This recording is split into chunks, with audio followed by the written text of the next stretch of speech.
दोस्तों, आज की ये कहानी एक बूढ़े दादा दादी की दर्द भरी कहानी है, तो इस कहानी को पूरा ज़रूर सुने।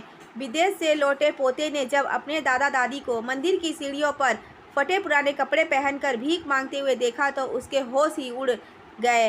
तो कहानी को शुरू करने से पहले आप सभी से मेरा गुजारिश है कि आपने अभी तक मेरा channel Savana story book subscribe नहीं किया है तो प्लीज़ सब्सक्राइब कर ले, ताकि मेरी अगली वीडियो का नोटिफिकेशन सबसे पहले आपको मिल जाए।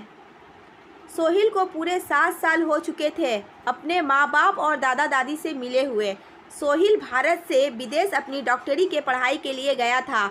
आज उसके दादा और दादी की शादी की सालगिरह है और सोहिल आज ही के दिन भारत वापस आ रहा है। सोहिल अपने दादा और दादी से बहुत ज़्यादा प्यार करता था और वह बहुत खुश था कि आज मैं अपने दादा दादी के सालगिरह में उन्हें सरप्राइज़ दूंगा यहाँ आकर। बचपन में सोहिल जब भी स्कूल से आता तो वह सीधे अपने दादा दादी के पास ही जाता और अपनी स्कूल की सारी बातें बताया करता था। जब सोहिल एयरपोर्ट पहुंचा तो वहां फ़्लाइट 2 घंटे लेट थी। अब उसे 2 घंटा भी काटना मुश्किल हो रहा था। सोहिल अपने दादा और दादी से कई महीनों से फ़ोन पर बात भी नहीं किया था, क्योंकि जब भी वह फ़ोन करता तो मम्मी पापा से ही बात हो पाता था। लेकिन जब वह दादा दादी से बात करना चाहता था तो मम्मी बोलती कि तेरा दादा दादी घर पे नहीं है, वह बाहर गए हैं, तीर्थ यात्रा पे गए हैं। यह सारी बातें सोचते सोचते फ्लाइट भारत आ जाता है।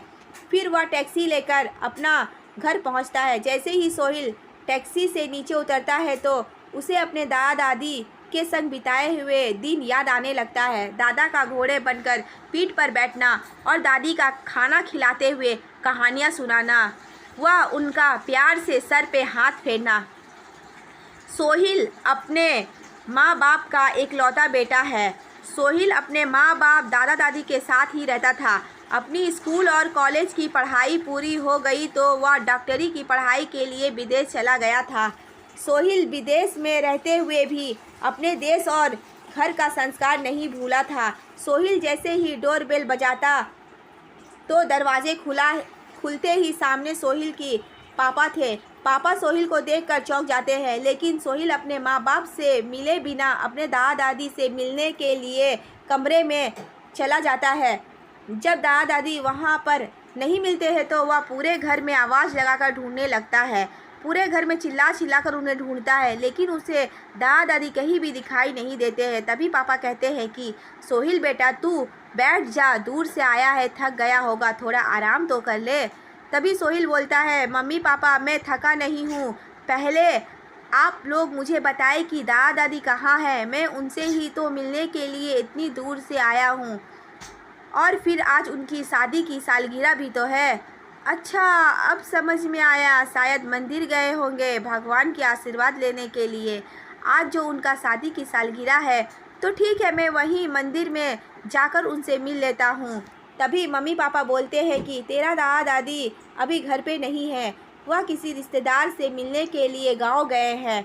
तभी सोहिल बोलता है, तो ठीक है, आप उनका नंबर मुझे दे दो, मैं उनसे बात कर लूँगा और दादा दादी को पता चलेगा कि मैं आया हूँ तो वह भागे चले आएंगे। तभी पापा बोलते हैं, बेटा वहाँ फ़ोन की कोई सुविधा नहीं है।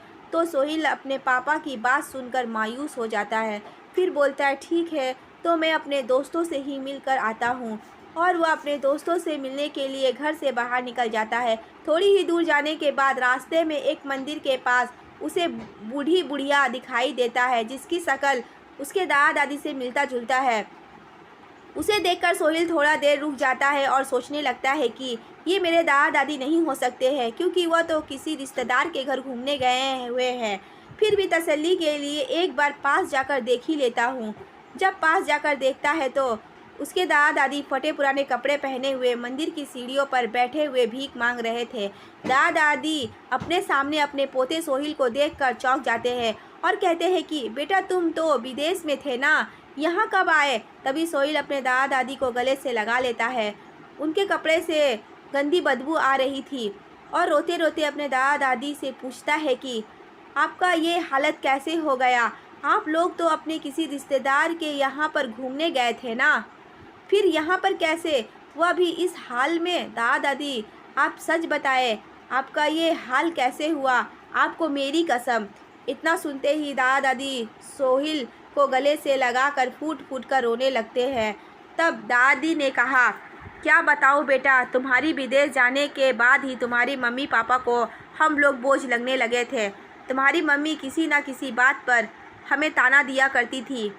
तुम्हारे पापा भी अपने पत्नी का ही साथ देते थे। दिन भर हमसे घर का सारा काम करवाती थी और खाने के लिए 2 रोटियां ही दिया करती थी और खुद दिन भर अपने फ़ोन में बिज़ी रहती थी। जब देखो तो फ़ोन पर अपने सहेलियों से बातें ही किया करती थी। नौकरों से भी बदतर हालत हो गया था हमारा। ये सब कुछ सह कर भी हम एक कोने पर पड़े रहते थे कि चलो तो 2 वक्त की रोटी तो कम से कम मिल ही जाता है, पर वो भी तुम्हारी माँ को देना बोझ लगने लगा था। अब रात का बचा हुआ बासी खाना ही दे दिया करती थी। तेरे दादाजी को रोटी चबाई नहीं जाती थी, फिर भी वह बहू बेटे के डर से हम दोनों पानी में डुबो डुबो कर रोटियां खा लिया करते थे। बासी खाना खाने के वजह से एक दिन तेरे दादा की तबीयत खराब हो गई तो तेरे बाप से दवा के लिए पैसे मांगा तो बहू और बेटे ने कहा, वैसे ही घर का खर्च कम है क्या जो आप लोगों के फालतू खर्च और उठाए, और हाँ वैसे भी गैस हो गया होगा, थोड़ा चूरन दे दीजिए, ठीक हो जाएगा। उस वक्त तो जैसे तैसे करके तेरे दादाजी को संभाल लिया, लेकिन फिर कुछ दिनों के बाद तेरे दादाजी को बहुत तेज़ बुखार आ गया। फिर से तेरे बाप ने पैसे देने से मना कर दिया और कहा कि वैसे भी बुढ़ापे में छोटी मोटी बीमारियां तो लगी ही रहती है, थोड़ा आराम कर लेंगे तो ठीक हो जाएंगे, डॉक्टर की कोई ज़रूरत नहीं है। लेकिन तेरे दादा का बुखार तो ठीक होने का नाम ही नहीं ले रहा था। फिर तेरी माँ और बाप ने हमें घर से ही निकाल दिया, ये बोलकर कि हमारे पास अब पैसे नहीं हैं जो आप दोनों के और खर्च उठा सके। फिर मैं तेरे बीमार दादाजी को लेकर कहाँ कहाँ नहीं भटकी, ना तो हमारे पास पैसे थे और ना ही खाने के लिए खाना, और ऊपर से तेरे दादाजी इतने बीमार थे कि उनका इलाज करने के लिए भी मेरे पास पैसे नहीं थे। डॉक्टर ने कहा कि पहले पैसे लाओ फिर इलाज करेंगे। मेरे पास गले में एक सोने का मंगलसूत्र था, मैंने उसे बेच दिया और पति के जान बचाने के लिए और तेरे दादा का इलाज कराया। धीरे धीरे तेरे दादा ठीक हो गए। फिर हम दोनों के पास रहने और खाने के लिए कुछ भी नहीं था और ना ही रहने के लिए जगह थी। भूख के मारे हमारा हालत ख़राब हो रहा था। तब हमारे पास भीख मांगने के अलावा और कोई रास्ता नहीं बचा। ये बातें सुनते सुनते सोहिल का कलेजा फटा जा रहा था। मम्मी पापा ने आप दोनों के साथ बहुत गलत किया, ऐसा करके उन्होंने बिल्कुल भी अच्छा नहीं किया। सोहिल फिर अपने दादा दादी से कहता है कि चलिए अपने घर चलो दादा दादी। तभी दादी, बेटा हम उस घर पे नहीं जाएंगे, थोड़ा सी ही तो ज़िंदगी बची है, इसी मंदिर की सीढ़ियों पर गुजार लेंगे। तभी सोहिल ने कहा, आप क्यों मंदिर की सीढ़ियों पर भीख मांग कर गुजारा करोगे? वह घर आपका ही तो है। उस घर को दादा ने अपने मेहनत से बनाया है, उसमें रहने का हक भी आप लोगों का ही है। और वैसे भी आज आप लोगों का शादी का सालगिरह भी तो है ना, आप डरिए मत, मैं हूँ ना आप लोगों के साथ। तो सोहिल उन लोगों को अपने साथ घर ले जाता है और फिर नहला धुलाकर उन्हें नया कपड़ा पहनवाता है और फिर बाज़ार से खाना लेकर खिलाता है। इतने दिनों के बाद अच्छा खाना खाते हैं तो दादा दादी की आंखों में आंसू आ जाता है और वह सोहिल को अपने गले से लगा लेते हैं। जब सोहिल के मम्मी पापा अपने माँ बाप को अपने घर में देखते हैं तो गुस्से से भड़क जाते हैं और कहते हैं कि आप दोनों की हिम्मत कैसे हुई दोबारा इस घर में आने की। तभी सोहिल गुस्से से चिल्लाकर बोलता है कि आप लोगों की हिम्मत कैसी हुई मेरे दादा दादी से इस तरह की बात करने की? आप लोगों ने इनको इनके ही घर से निकाल दिया। ये घर आप लोगों का नहीं है, इनका है। मेरे दादा दादी ने अपने खून पसीने की कमाई से बनाया है। आप लोग ने एक बार भी नहीं सोचा कि ये लोग कहाँ जाएंगे, क्या खाएंगे, बस छोड़ दिया इन लोगों को मरने के लिए, मंदिर की सीढ़ियों पर बैठकर भीख मांगने के लिए। अब आप लोग इस घर से निकल जाए। ये मेरे दादा दादी का घर है और इस घर में रहने का हक भी मेरे दादा दादी का ही है।